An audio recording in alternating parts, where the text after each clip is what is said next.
नमस्कार दोस्तों, मैं अंकुर उपाध्याय स्वागत करता हूं आप सभी का एक बार फिर से अपनी नई वीडियो में। दोस्तों यहाँ पे आप सभी के साथ बात करने वाला हूं गोल्ड और सिल्वर के बारे में, जिसमें एक शानदार तेजी बनते हुए दिख रही है आपको आज के सेशन में। लेकिन गोल्ड और सिल्वर के स्पॉट प्राइस में आपको तेजी नहीं दिख रही है। आपको जो तेजी देखने को मिल रही है वो तेजी दिख रही है ETF में। ऐसा क्यों, इसके बारे में बात करूंगा, लेकिन उससे पहले भारतीय बाजार ऊपर से हल्का सा नीचे आता हुआ दिख रहा है। मोर इंपॉर्टेंटली दो खबरें हैं जो मैं आप सभी के साथ शेयर करना चाहूंगा। एक हेडलाइन आई है अभी से एग्जैक्टली 20 मिनट पहले, यानी 10:50 के समथिंग, 11:11 का अभी समय हो रहा है। न्यूज ये है कि Iran Nikzad says no negotiation regarding enrichment are acceptable. तो ये थोड़ी सी नेगेटिव न्यूज लग रही है, क्योंकि ये कह रहे हैं कि यूरेनियम इनरिचमेंट को लेकर कोई भी नेगोशिएशन नहीं है और एक्सेप्टेबल ही नहीं है, यानी ये तैयारी नहीं है ऐसी कोई नेगोशिएशन करने के लिए। ये नेगेटिव है, क्योंकि कल जो रिपोर्ट्स आई थी उसमें ये कहा जा रहा था कि ईरान यूरेनियम इनरिचमेंट को लेकर 5 साल के लिए कैंसिल करने के लिए तैयार हो चुका है, लेकिन यूएस 20 साल की डिमांड कर रहा है। बट यहां तो ये कह रहे हैं कि no negotiation regarding enrichment are acceptable. तो ये डिफरेंट जो कमेंट्स आ रहे हैं ना अलग अलग लोगों के, ये थोड़ा कंफ्यूज करने का काम कर रहे हैं दोस्तों। अब लेट्स सी ये किधर जाती है पूरी कहानी। अभी के लिए ये मेरी तरफ से एक हेडलाइन थी जो मैंने डिस्कस करनी थी। अब आता हूं मैं गोल्ड और सिल्वर पे। अगर आप स्पॉट प्राइसेस देखोगे गोल्ड और सिल्वर के, तो गोल्ड अभी 1,54,740 पे ट्रेड कर रहा है, फ्लैट टू नेगेटिव, 77 रुपए नेगेटिव है, केवल 77 रुपीज। और चांदी केवल 35 रुपए लाल निशान में, मतलब फ्लैट परसेंटेज टर्म्स में तो आप काउंट भी नहीं कर पाओगे, इतना मूवमेंट लो है। 2,52,715 पे चांदी ट्रेड कर रहा है।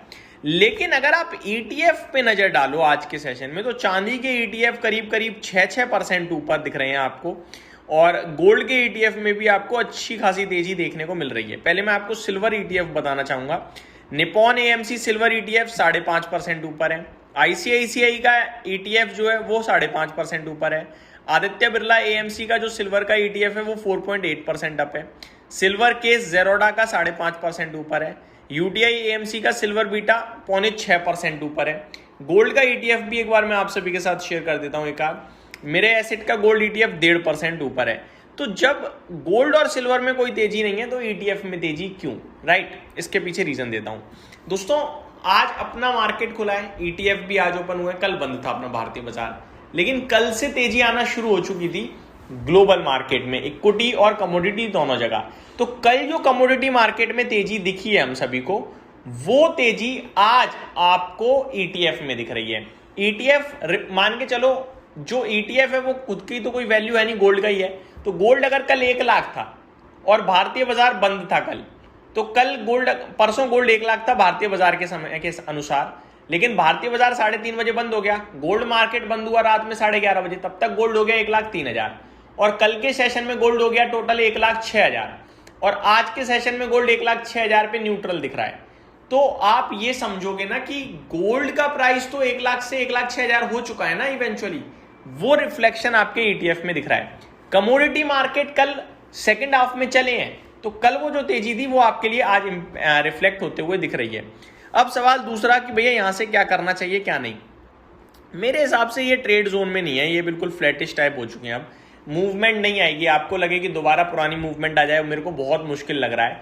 ये दायरे में घूमते रहेंगे, यही 2,50,000, 2,35,000, 2,60,000। सेम गोल्ड में मैं कहूंगा 1,35,000, 1,60,000 की रेंज रहेगी, और ये लंबा समय बीतेगा। जो आपने एक बुल रन देखा, जो बहुत ही शानदार मूव देखा, वो अब शायद समाप्त हो गया, और अब कंसोलिडेशन और एक मतलब टाइम जोन में चले जाएंगे। ये थोड़े समय के लिए कुछ मूव नहीं देंगे, ऐसा मेरा मानना है। इक्विटी मार्केट में काफी अपॉर्चुनिटीज बन रही हैं, धीरे धीरे पैसा रोटेट होगा, ऐसा भी मेरा मानना है। और आप देख भी रहे हो, म्यूचुअल फंड इंडस्ट्री का डेटा भी शो कर रहा है, लगातार दूसरे महीने सिल्वर के ETF में सेलिंग आई है। गोल्ड के ETF में भी अब कोई खास इन्वेस्टमेंट आ नहीं रहा है, लेकिन इक्विटी में लोगों का इंटरेस्ट आ रहा है। जो लोग इक्विटी में पैसा लगाना चाह रहे हैं उनको ये बढ़िया समय लग रहा है, और जो डर रहे हैं वो तो डर ही रहे हैं खैर। और इक्विटी में एक्चुअली में मौका बन रहा है, स्टॉक्स काफी करेक्टेड है, और कभी भी नेगेटिव न्यूज आके गिर जाते हैं आजकल, तो वो एक्यूमुलेशन का समय सही लग रहा है लोगों को कि भैया अगले 2-5 साल के लिए लगा रहा हूं, तो ये गिरावट मेरे लिए अपॉर्चुनिटी है, इसलिए लोग वहां पे ध्यान दे रहे हैं। दूसरी तरफ आप क्रिप्टो मार्केट को देखो, यहां पे थोड़ी तेजी चल रही है एक, तो ये भी थोड़ा अट्रैक्ट कर रहा है अपनी तरफ। फॉर एग्जांपल अगर मैं बिटकॉइन की बात करूं, कल $75,000 देखा मैंने, अभी $74,000 है, हल्की सी गिरावट आते हुए दिख रही है आज। तो बिटकॉइन अलग तेजी में चल रहा है। तो ये ना सारे क्या है, एसेट्स हैं। अब लोग क्या खरीद रहे हैं क्या नहीं हमें नहीं पता, लेकिन धीरे धीरे रुझान थोड़ा सा उस तरफ भी जा रहा है लोगों का। ये मेरी तरफ से आपके लिए छोटी सी अपडेट थी। उम्मीद करता हूँ डिटेल्स वीडियो पसंद आई होगी। Thank you so much for watching this video. Have a great day guys.